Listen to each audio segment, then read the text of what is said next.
한국 사람들은 정말 모릅니다. 평생 거대 도시만 설계해온 제가 한국의 좁은 골목길에서 숨이 막혔던 이유를요. 화려한 랜드마크가 아니었습니다. 빗물이 빠지는 길바닥, 지하철 안내선, 작은 식당의 짐 바구니. 수백억 달러를 쏟아부어도 서양에서는 절대 흉내낼 수 없는 위대한 질서가 여러분의 평범한 퇴근길에 숨어 있었습니다. 세계적인 도시 설계자가 한국의 일상에 완벽히 항복한 이유, 지금 바로 공개합니다. 그 전에 구독과 좋아요를 눌러주시면 영상 제작을 만드는데 큰 힘이 됩니다. 그리고 한국이 최고라고 생각하신다면 댓글에 한국 최고라고 남겨주세요. 어디서 듣고 계신지도 남겨주세요. 저는 30년 동안 세계의 굵직한 도시들을 설계해온 공간 공학자입니다.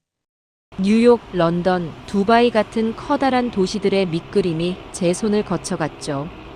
훌륭한 도시란 구름을 뚫고 솟아오른 높은 건물과 압도적인 겉모습에 있다고 믿었습니다. 그래서 제 연구실 벽에는 항상 세상에서 가장 화려하고 거대한 건축물들의 사진이 걸려 있었어요. 사람들은 그 화려함에 돈을 지불하고 도시의 가치를 매긴다고 생각했으니까요. 하지만 저의 그 단단했던 믿음이 무너지는 데는 단 10분짜리 영상 하나면 충분했습니다. 놀랐습니다. 그리고 제가 평생을 바쳐온 설계 방식이 틀렸을지도 모른다는 생각에 등줄기가 서늘해졌어요. 그날도 저는 새로운 중동 지역의 신도시 개발 회의를 마치고 지쳐 있었습니다. 그런데 한국에서 온 젊은 연구원 지훈이 제게 다가왔습니다. 그는 아무 말 없이 자신의 휴대전화 화면을 제 눈앞에 내밀었죠.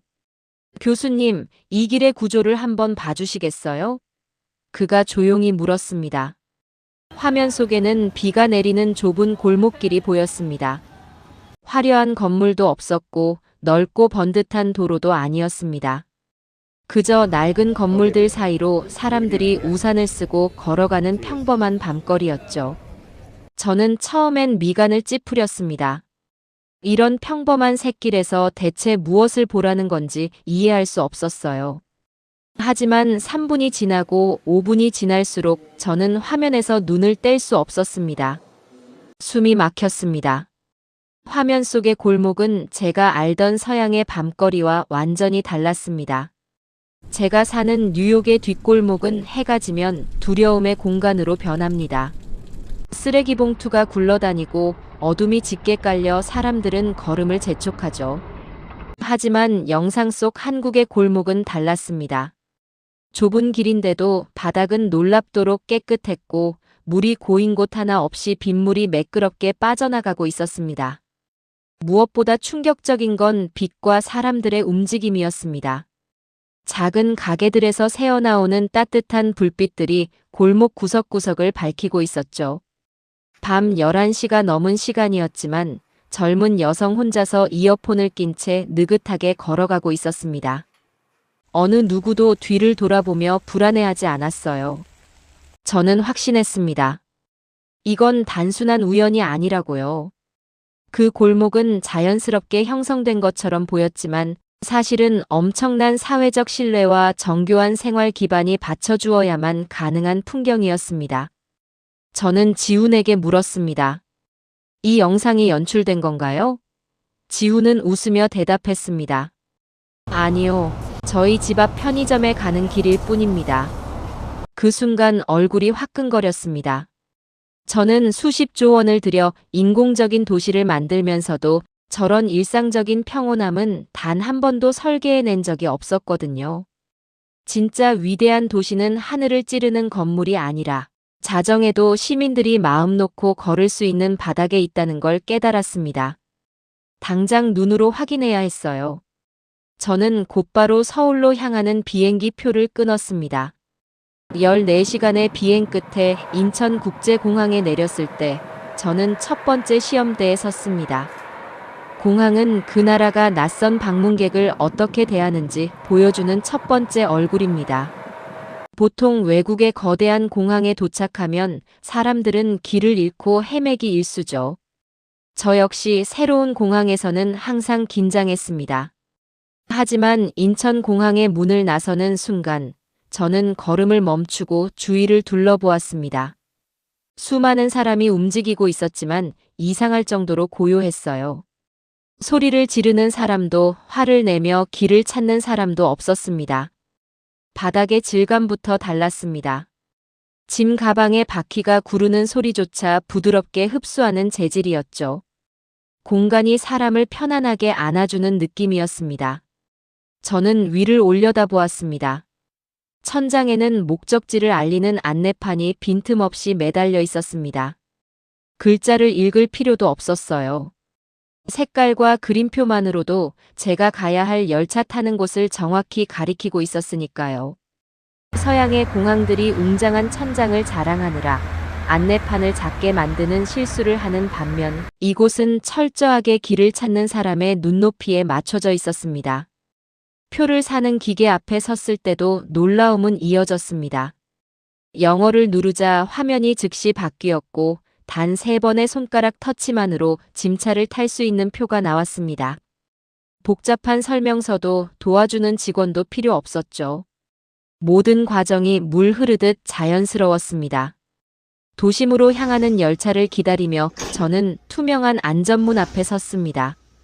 미국이나 유럽의 낡은 철도역에서는 시끄러운 쇳소리와 매캐한 먼지를 견뎌야 합니다. 하지만 이곳은 유리문이 철로와 기다리는 공간을 완벽하게 분리하고 있었죠. 열차가 바람을 가르며 들어왔지만 먼지 한 톨 날리지 않았습니다. 문이 열리는 위치가 바닥에 정확히 표시되어 있었고 사람들은 누가 시키지도 않았는데 그 선을 따라 두 줄로 나란히 서 있었습니다. 열차가 서고 내리는 사람들이 모두 빠져나간 뒤에야 타는 사람들의 발걸음이 시작되었죠. 아무런 통제도 없었지만 거기에는 거대하고 부드러운 질서가 있었습니다. 가슴이 뭉클했습니다. 이 나라는 도면 위에 선을 긋는 대신 사람들의 마음속에 배려라는 선을 그어놓은 것 같았으니까요. 열차는 소리 없이 미끄러지듯 서울의 심장부를 향해 달리기 시작했습니다. 도심 한가운데 숙소를 잡았습니다. 화려한 랜드마크나 커다란 공원이 있는 곳이 아니었어요. 그저 평범한 지하철역 하나와 작은 상점들이 모여있는 서울의 흔한 동네였습니다. 짐을 풀고 거리로 나왔을 때 시간은 오후 1시를 넘어가고 있었죠. 저는 도시 설계자로서 가장 험난한 시험을 해보기로 했습니다. 자동차 없이 정해진 목적지 없이 두 발로만 이 낯선 동네를 걸어보는 것이었어요. 서양의 대도시에서 자동차 없이 주거 지역을 걷는다는 건 끔찍한 일입니다. 끝없이 이어지는 차도와 높은 담벼락, 그리고 아무것도 없는 지루한 길이 사람을 지치게 만드니까요. 하지만 저는 곧바로 제 생각이 틀렸음을 깨달아야 했습니다. 지하철 출구 계단을 올라오자마자 발걸음을 멈췄습니다. 출구 벽면에는 주변을 한눈에 알아볼 수 있는 지도가 단단하게 붙어 있었어요. 제가 서 있는 위치를 중심으로 작은 골목의 이름들, 버스를 타는 곳, 근처의 학교와 공공기관이 꼼꼼하게 표시되어 있었죠. 놀랐습니다. 외국인인 저조차도 이 동네의 구조를 단숨에 파악할 수 있었거든요. 스마트폰 지도를 켤 필요조차 없었습니다.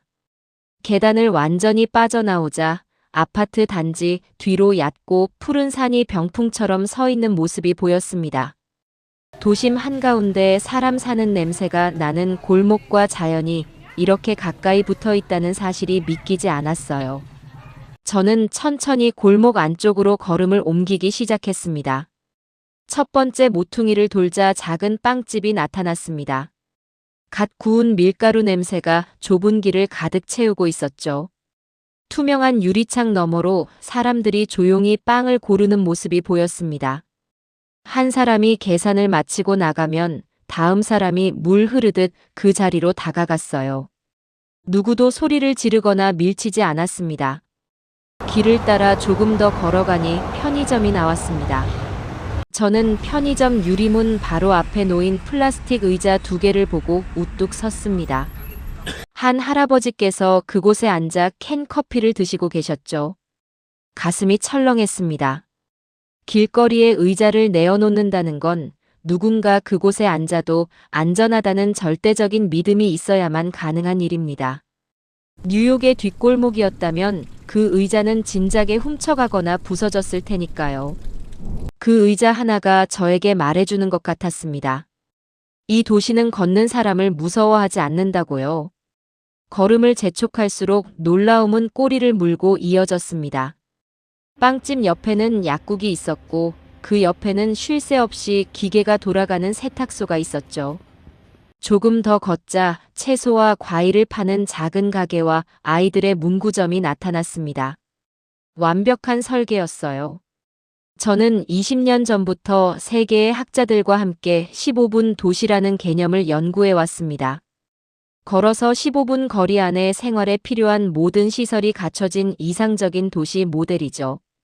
우리는 그걸 만들기 위해 수백억 달러의 예산을 쏟아부으며 인공적인 구역을 그렸습니다. 그런데 한국은 이미 오래전부터 그런 도시를 숨쉬듯 살아가고 있었던 겁니다. 말문이 막혔습니다. 골목이 끝나는 곳에 횡단보도가 있었습니다. 신호등은 빨간불이었고 찻길에는 지나가는 차가 단 한 대도 없었죠. 그런데 제 곁으로 다가온 대여섯 명의 사람들은 약속이라도 한 듯 선 안에 멈춰 섰습니다. 차가 없는데도 아무도 길을 건너지 않았어요. 15초쯤 지났을까요? 초록불로 바뀌자 사람들은 그제야 한꺼번에 걸음을 옮겼습니다. 어깨를 부딪히지 않고 부드럽게 서로를 엇갈려 건너가는 데는 단 7초면 충분했죠. 숨이 막혔습니다. 법이나 경찰이 강제해서 만들어진 질서가 아니었습니다. 사람과 사람이 서로를 존중하며 만들어낸 눈에 보이지 않는 거대하고 단단한 사회적 약속이었어요. 저는 횡단보도를 건너며 뒤를 돌아보았습니다. 이름 없는 이 평범한 골목이 제가 평생 설계했던 그 어떤 화려한 도시보다 위대해 보였습니다. 2시간 넘게 낯선 골목을 걷다 보니 한계가 찾아왔습니다. 오후 3시가 넘어가자 다리가 뻐근해졌고 무엇보다 스마트폰 배터리가 15% 아래로 떨어져 있었어요. 화장실도 급해졌습니다. 도시를 걷는 사람에게 가장 두려운 순간이 바로 이때입니다. 서양의 대도시에서 여행자가 안전하게 쉴 곳을 찾는다는 건 전쟁과도 같거든요. 돈을 내고 카페에 들어가도 화장실 문이 굳게 잠겨 있거나 아예 화장실이 없는 곳도 수두룩합니다. 휴대전화를 충전하려고 콘센트를 찾으면 직원의 날카로운 눈초리를 받아야 하죠. 자리를 차지하고 앉아 있는 것 자체가 엄청난 눈치가 보이는 일입니다. 저는 긴장한 채로 쉴 곳을 찾아 두리번거렸습니다. 골목 모퉁이에 작은 동네 찻집이 보였습니다. 화려한 간판도 없었고 유명한 프랜차이즈 상표도 없는 평범한 카페였어요. 유리창 너머로 안을 살피다 저는 고개를 갸웃거렸습니다. 손님이 꽤 많았는데 분위기가 제가 알던 카페와 전혀 달랐거든요. 노트북을 켜놓고 집중하는 젊은이들, 창밖을 보며 조용히 대화를 나누는 노부부, 책을 읽는 중년의 신사까지 모두가 각자의 시간을 보내고 있었습니다. 흥미로운 건 다들 탁자 위에 빈 컵을 두고도 전혀 일어날 기색이 없다는 것이었어요. 저는 조심스럽게 문을 열고 들어갔습니다. 직원들은 반갑게 인사할 뿐 저에게 무엇을 빨리 사라고 재촉하지 않았어요. 자리를 잡으려는데 다시 한번 심장이 철렁했습니다. 벽면 아래, 그리고 탁자와 탁자 사이. 기둥마다 전기를 꽂을 수 있는 콘센트가 넉넉하게 마련되어 있었기 때문입니다. 누구의 허락을 받을 필요도 없었어요. 고객이 충전기가 필요할 것이라는 걸 미리 알고 공간 자체에 배려를 심어 놓은 겁니다. 저는 자리에 앉아 휴대전화를 꽂았습니다. 그리고 화장실을 찾기 위해 고개를 돌렸죠. 안쪽 벽면에 남녀가 확연히 구분된 화장실 표시가 보였습니다. 비밀번호가 적힌 영수증을 챙길 필요도 직원에게 열쇠를 달라고 사정할 필요도 없었어요. 문을 열고 들어간 순간 저는 또 한 번 놀랐습니다. 바닥은 물기 하나 없이 깨끗했고 향기로운 비누와 휴지가 넉넉히 채워져 있었죠. 무료 화장실이 이렇게 완벽하게 관리되고 있다니 믿을 수 없었습니다. 자리로 돌아와 시원한 음료를 마시며 수첩을 꺼냈습니다. 저는 공간을 돈으로 계산하는데 익숙한 사람입니다. 식당이나 카페의 설계는 손님을 얼마나 빨리 내보내고 새로운 손님을 받을 수 있는지, 즉 회전율에 따라 성공이 결정된다고 가르쳐 왔으니까요. 의자를 일부러 딱딱하게 만들고 음악 소리를 키우고 콘센트를 없애는 것이 서양 상업 공간의 기본 설계 방식입니다. 그런데 이 한국의 동네 카페는 정반대였습니다. 푹신한 의자, 넉넉한 탁자 간격, 조용한 음악까지. 모든 것이 사람에게 이곳에서 안심하고 오래 머무르세요라고 말하고 있었어요. 공간이 사람을 쫓아내는 것이 아니라 지친 사람을 따뜻하게 안아주고 있었습니다. 옆 탁자의 젊은이들이 잠깐 밖으로 나가는 모습이 보였습니다. 그런데 놀랍게도 그들은 고가의 노트북과 지갑이 든 가방을 탁자 위에 그대로 둔 채였어요. 저는 반사적으로 몸을 일으킬 뻔했습니다. 유럽이었다면 단 10초 만에 누군가 들고 달아났을 테니까요. 하지만 10분이 지나 그들이 돌아올 때까지 카페 안에 그 누구도 그들의 물건에 눈길조차 주지 않았습니다. 완벽한 타인들 사이에서 이토록 거대한 신뢰가 작동하고 있다는 사실에 소름이 돋았어요. 돈을 내고 커피를 마시는 곳이 아니었습니다. 이곳은 지친 도시인들이 안전하게 배터리를 채우고 마음의 평안을 얻고 다시 거리를 걸을 수 있게 해주는 완벽한 사회적 안식처였어요. 50분쯤 지났을 때 제 휴대전화 배터리는 70%를 넘어가고 있었습니다. 뻐근했던 다리도 가벼워졌죠. 자리에서 일어나는 제 마음속에 알 수 없는 든든함이 차올랐습니다. 이 도시가 저를 지켜주고 있다는 묘한 감정이었어요. 화려한 겉모습에만 집착했던 제 자신이 부끄러워졌습니다. 진정한 도시의 위대함은 방문객이 지쳤을 때 아무런 조건 없이 기꺼이 어깨를 내어주는 이런 평범한 공간들에 숨어 있다는 걸 한국이 가르쳐주고 있었습니다. 저는 가벼운 발걸음으로 카페 문을 나섰습니다. 카페에서 나와 다시 거리를 걷기 시작했습니다. 이번에는 낯선 동네를 벗어나 다른 구역으로 이동해 볼 생각이었어요. 자동차 없이 대중교통만으로 도시의 중심부를 관통하는 시험이었습니다. 저는 전 세계 수많은 대도시의 지하철을 타보았습니다. 뉴욕, 런던, 파리 같은 곳들이죠. 솔직히 말씀드리면 서양의 오래된 대도시에서 지하철을 탄다는 건 언제나 긴장되는 일입니다. 매캐한 철가루 냄새, 어두침침한 조명, 언제 어디서 위험이 닥칠지 모르는 불안감이 항상 맴돌거든요. 초행길인 여행자에게 환승이라는 과제는 지옥과도 같습니다. 하지만 저는 서울의 지하 공간으로 내려가며 그 모든 편견을 버려야 했습니다. 지하철역 입구로 걸어 내려가는 순간부터 공기가 달랐습니다. 눈이 부실 정도로 밝은 조명이 구석구석을 비추고 있었죠. 바닥은 방금 물청소를 마친 것처럼 반짝거렸고 퀴퀴한 냄새는 전혀 나지 않았습니다. 개찰구 앞에 섰습니다. 저는 교통카드를 기계에 가볍게 댔어요. 경쾌한 소리와 함께 차단기가 부드럽게 열렸습니다. 뉴욕에서는 무임승차를 막으려고 사람 키만 한 철창을 세워두곤 합니다. 그것도 모자라 경찰들이 상시로 감시를 하죠. 그런데 이곳의 개찰구는 성인의 허리춤도 오지 않을 만큼 낮았습니다. 마음만 먹으면 누구나 뛰어넘을 수 있는 높이였어요. 놀랐습니다. 이 도시는 시민들의 양심을 시스템의 기본 바탕으로 삼고 있었던 겁니다. 승강장으로 향하는 길에 저는 가장 두려워하던 환승 구간을 마주했습니다. 거대한 지하 미로에서 길을 잃으면 어쩌나 걱정했죠. 그런데 천장을 올려다본 순간 헛웃음이 나왔습니다. 파란색, 초록색, 주황색 등 각 노선을 상징하는 선명한 색깔들이 화살표와 함께 끝없이 이어져 있었어요. 심지어 바닥에도 같은 색깔의 안내선이 그려져 있었습니다. 글자를 단 한 글자도 읽을 수 없는 외국인이라도 그저 바닥에 파란 선만 따라가면 원하는 목적지에 도착할 수 있는 완벽한 설계였죠.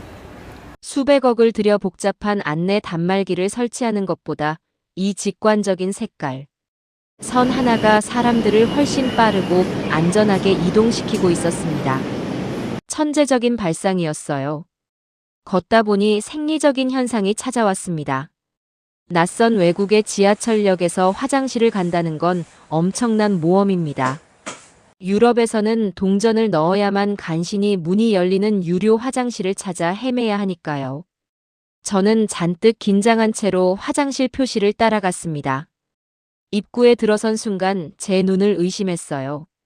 너무나 넓고 쾌적한 공간이 저를 반겨주었습니다. 세면대에서는 따뜻한 물이 콸콸 쏟아졌고 거울에는 얼룩 하나 없었죠. 향기로운 거품 비누와 보송보송한 휴지가 넉넉하게 채워져 있었습니다. 이 모든 것이 완전한 무료였어요. 심장이 철렁했습니다. 인간의 가장 기본적인 생리적 욕구를 돈으로 계산하지 않고 공공의 영역에서 완벽하게 책임져주는 도시의 품격에 깊은 감동을 받았습니다. 승강장에 도착하자마자 거대한 유리벽이 저를 가로막았습니다. 바로 안전문이었어요. 철로와 사람들이 서 있는 공간을 완벽하게 분리해주는 생명의 벽이었죠. 전광판에는 열차가 도착하기까지 남은 시간이 분과 초 단위로 정확하게 표시되고 있었습니다. 10초, 5초, 그리고 마침내 열차가 도착했습니다. 안전문과 열차의 문이 동시에 열렸어요. 그 복잡한 출퇴근 시간인데도 누구 하나 앞다투어 밀고 들어가는 사람이 없었습니다. 내리는 사람들이 모두 빠져나간 뒤에야 두 줄로 서 있던 사람들이 차례대로 안으로 들어갔죠. 통제하는 역무원은 단 한 명도 보이지 않았습니다. 수백 명의 사람이 만들어내는 거대한 침묵의 질서에 저는 말문이 막혔습니다. 열차 안으로 들어갔을 때 제 시선은 양쪽 끝에 좌석에 머물렀습니다. 의자 색깔이 다른 그곳은 노약자를 위한 자리였죠. 열차 안은 발 디딜 틈 없이 붐비고 있었지만 그 자리만큼은 텅 비어 있었습니다. 피곤에 지친 젊은이들도 그 앞을 서성일 뿐 절대 앉지 않았어요. 얼마 지나지 않아 백발의 할아버지 한 분이 열차에 탔습니다. 사람들은 아주 자연스럽게 길을 터주었고 할아버지는 당연하다는 듯 그 빈자리에 가서 앉으셨죠. 묵직한 충격이 밀려왔습니다. 공간을 설계할 때 가장 어려운 것은 규정을 만드는 게 아닙니다. 그 공간을 채우는 사람들의 마음을 움직이는 일이죠. 이 도시는 촘촘한 철로 위에 서로를 향한 거대한 존중을 싣고 달리고 있었습니다. 지하철을 타고 몇 정거장을 더 이동한 뒤 다시 지상으로 올라왔습니다. 해가 뉘엿뉘엿 지고 있었고 거리에는 퇴근하는 사람들의 바쁜 발걸음이 이어졌죠. 하루 종일 낯선 도시를 걸어다닌 탓에 배가 몹시 고팠습니다. 이제 이 가혹한 시험의 마지막 단계가 남아 있었어요. 바로 관광객을 위한 영어 메뉴판이나 친절한 안내 직원이 없는 진짜 동네 식당에서 저녁을 먹는 일이었습니다. 이방인에게 동네 식당은 가장 진입 장벽이 높은 공간입니다.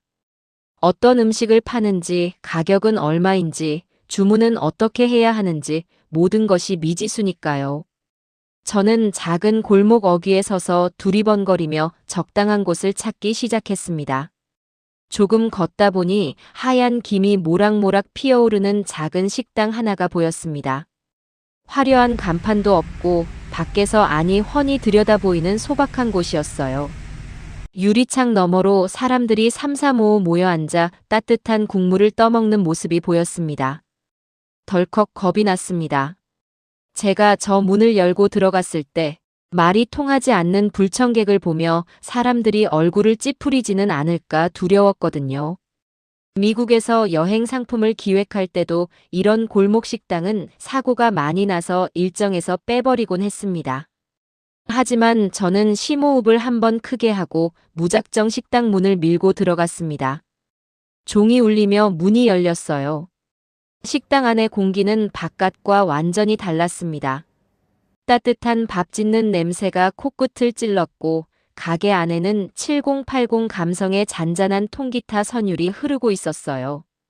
낯선 이국 땅에서 귓가에 맴도는 따뜻한 어쿠스틱 기타 소리가 잔뜩 굳어있던 제 마음을 스르르 녹여주었죠. 주방에서 앞치마를 두른 아주머니가 나오시더니 환한 미소로 빈자리를 가리키셨습니다. 어디서 왔는지, 왜 혼자 왔는지 묻는 대신 그저 편안한 자리를 내어주는 넉넉함이 느껴졌습니다. 저는 구석의 작은 탁자에 조심스럽게 가서 앉았습니다.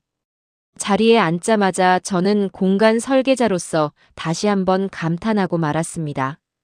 탁자 주변이 너무나 좁았는데도 가방을 둘 곳이 필요 없었습니다. 의자 뚜껑을 열거나 의자 밑에 달린 바구니에 짐을 쏙 넣으면 그만이었으니까요. 좁은 공간을 극한으로 활용하면서도 손님의 불편함을 최소화하는 놀라운 구조였습니다. 더 놀라운 건 탁자 위에 붙어있는 작은 호출벨이었어요. 서양의 식당에서는 직원의 눈을 마주치기 위해 수십 분을 허공에 손을 흔들며 기다려야 합니다. 그 과정 자체가 엄청난 감정 노동이죠. 하지만 이곳에서는 도움이 필요할 때 그저 벨을 가볍게 누르기만 하면 됐습니다.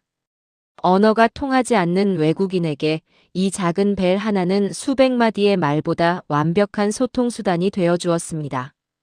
저는 메뉴판을 펼쳤습니다. 글자를 읽을 수는 없었지만 모든 음식의 선명한 사진과 함께 아라비아 숫자로 가격이 적혀 있었어요. 저는 따뜻해 보이는 찌개 사진을 손가락으로 가리켰습니다. 아주머니는 고개를 끄덕이시더니 금세 밑반찬이 담긴 작은 접시들을 탁자 가득 깔아주셨습니다. 처음에는 덜컥 겁이 났습니다. 제가 주문하지 않은 음식들이 무더기로 나왔으니까요. 유럽에서는 식탁에 오르는 물 한 잔, 빵 한 조각이 전부 무서운 청구서로 돌아옵니다. 저는 조심스럽게 반찬을 하나씩 맛보기 시작했어요. 맛이 훌륭했습니다. 허겁지겁 먹다 보니 어느새 접시 하나가 비어버렸죠. 그때 아주머니가 빈 접시를 보시더니 아무 말 없이 반찬을 한가득 다시 채워주고 가셨습니다. 심장이 덜컥 내려앉았습니다. 추가 요금이 얼마나 나올지 계산이 서지 않았거든요. 식사를 마치고 잔뜩 긴장한 채로 계산대 앞에 섰습니다. 영수증에 적힌 숫자를 확인한 저는 두 눈을 비빌 수밖에 없었습니다. 메뉴판에 적혀있던 찌개 가격표 숫자 그대로였죠.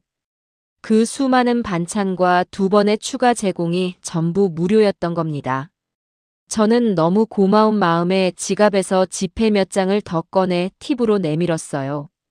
하지만 아주머니는 손사래를 치며 제 돈을 부드럽게 거절하셨습니다. 오히려 따뜻한 커피가 담긴 종이컵 하나를 제 손에 쥐어주셨죠. 밖으로 나오자 밤 공기가 차가웠습니다. 하지만 제 손에 들린 커피와 뱃속을 채운 따뜻한 음식 덕분에 춥지 않았어요.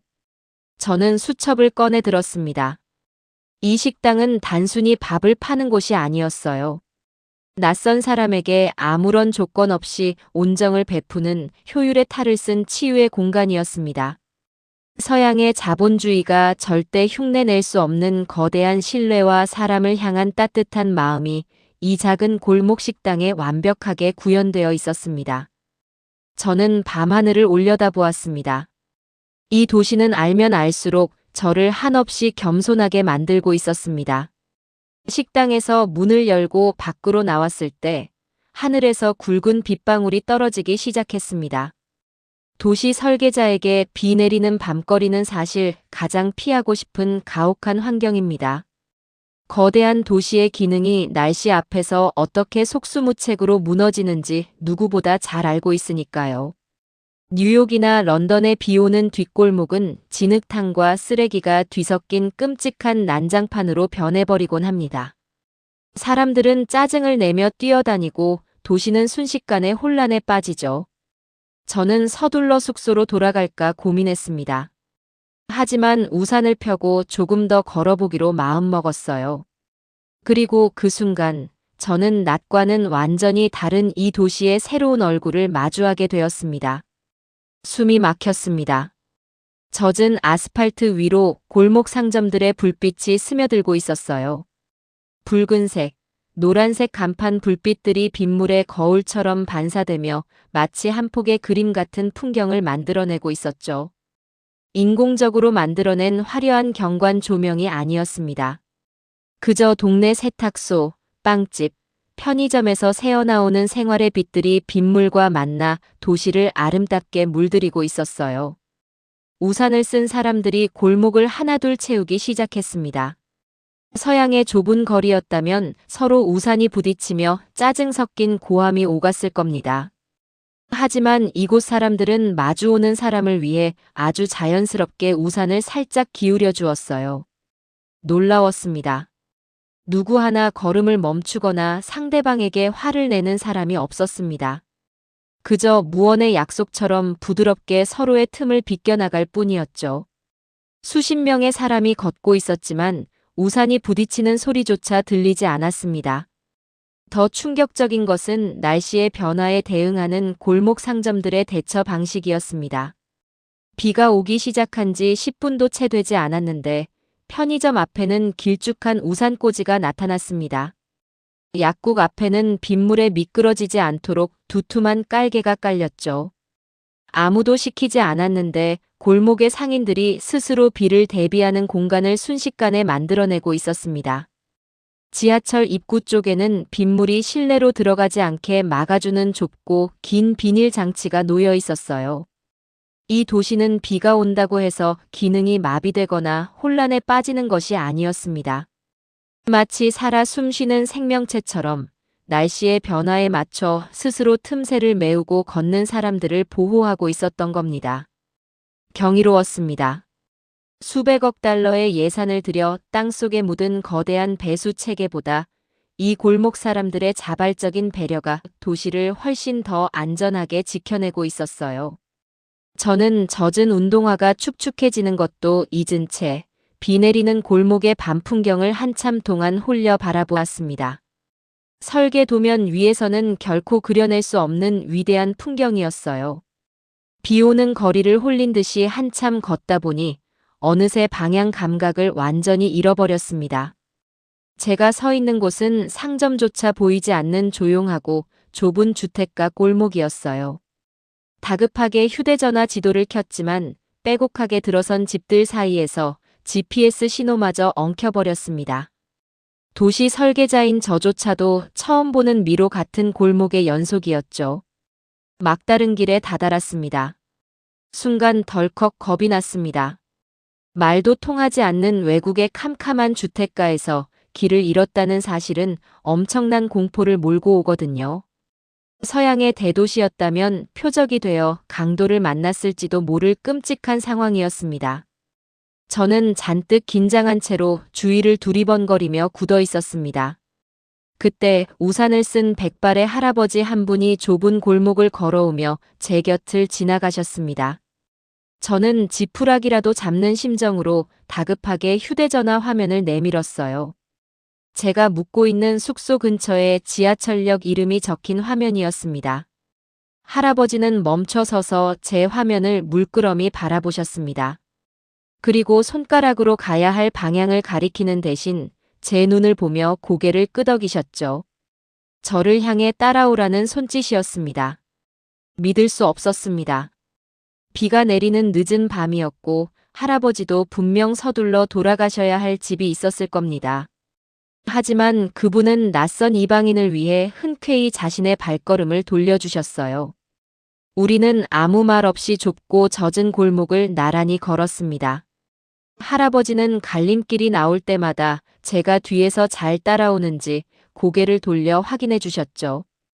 그분의 뒷모습을 보면서 제 마음속에 자리 잡고 있던 낯선 도시에 대한 공포가 눈 녹듯 사라졌습니다. 그렇게 15분쯤 걸었을까요? 좁은 골목을 빠져나오자 마침내 넓은 찻길과 환하게 불이 켜진 지하철역 입구가 보였습니다. 할아버지는 역 입구를 가리키더니 저를 향해 환하게 한번 웃어주셨습니다. 제가 허리 굽혀 깊은 감사의 인사를 드리기도 전에 그분은 다시 비 내리는 어두운 골목을 향해 묵묵히 걸어가셨어요. 울컥했습니다. 저는 평생을 바쳐 도시를 안전하게 만드는 물리적인 방패들을 연구해 온 사람입니다. 감시 카메라의 위치를 계산하고 경찰의 순찰 동선을 설계하며 범죄를 막으려 했죠. 하지만 이 순간 저는 완전히 항복했습니다. 시민 한 사람, 한 사람이 길 잃은 자를 외면하지 않는 이 따뜻한 마음이야말로 도시의 가장 강력하고 완벽한 안전망이었던 겁니다.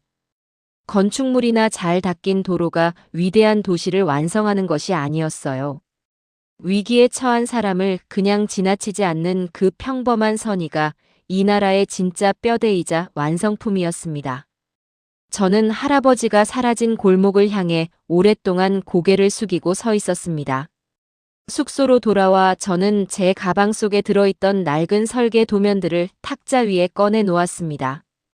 하늘을 찌르는 마천루, 수만 대의 차가 매끄럽게 달리는 거대한 다리, 인공적으로 꾸며낸 화려한 공원의 그림들이었죠. 저는 30년 동안 이런 것들이 도시의 수준을 결정한다고 굳게 믿어왔습니다.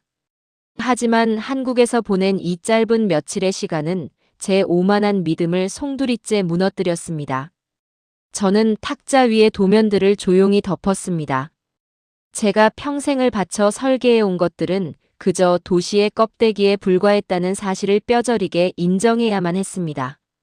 한국의 골목길은 저에게 공간의 진정한 의미를 처음부터 다시 가르쳐 주었습니다. 진짜 위대한 도시는 구름 위에 있는 것이 아니라 건물과 건물 사이를 걷는 사람들의 평온한 발걸음 속에 있었습니다. 늦은 밤 여자 혼자 걸어도 두렵지 않은 밝은 골목이 진짜 도시의 경쟁력입니다. 화장실을 가고 싶을 때 돈을 내지 않아도 되는 깨끗한 지하철역이 진짜 훌륭한 인프라였어요. 지친 다리를 아무 데가 없이 쉴 수 있도록 콘센트를 내어주는 작은 찻집이 위대한 설계입니다. 그리고 무엇보다 비 내리는 밤길을 잃은 이방인에게 묵묵히 길을 안내해주는 평범한 사람들의 마음씨. 그것이 제가 수백억 달러를 쏟아붓고도 평생 도면 위에 그려내지 못했던 가장 완벽한 도시의 설계도였습니다. 한국인들은 세계 어느 나라도 해내지 못한 기적 같은 공간을 스스로 만들어내고 살아가고 있습니다. 서양의 학자들이 막대한 예산과 통제 시스템으로 억지로 만들어내려던 안전하고 친절한 도시를 한국인들은 그저 일상적인 배려와 양심으로 숨 쉬듯 완성해냈습니다. 힘이 아니라 배려로, 통제가 아니라 신뢰로 굴러가는 이 거대한 질서는 돈을 주고도 베낄 수 없는 한국만의 강력한 무기입니다. 저는 미국으로 돌아가면 전 세계 도시 공학자들 앞에서 선언할 것입니다. 우리가 만들어야 할 미래의 도시는 거대한 콘크리트 숲이 아니라 서로를 향한 존중이 흐르는 한국의 작은 골목길을 닮아야 한다고요. 가로등 불빛이 밤거리를 조용히 비추고 있었습니다. 수많은 발걸음이 스쳐간 그 길은 여전히 깨끗하고 안전했어요. 한국의 거리는 마치 그곳에 사는 사람들의 성품을 닮은 듯 조용하지만 묵직하게 사람을 안아주고 있었습니다. 여러분은 매일 무심코 지나치는 이 길이 얼마나 경이로운 기적의 현장인지 알고 계셨나요? 여러분의 그 당연한 배려가 이 작은 나라를 세계에서 가장 위대한 도시로 만들고 있다는 사실을 말입니다. 여러분은 우리 동네의 어떤 점이 가장 자랑스러우신가요? 여러분이 매일 걷는 그 길에서 느꼈던 따뜻한 이야기들을 댓글로 나누어 주세요. 여러분의 좋아요와 구독은 더 많은 세계인에게 한국의 진짜 매력을 알리는 아주 큰 힘이 됩니다.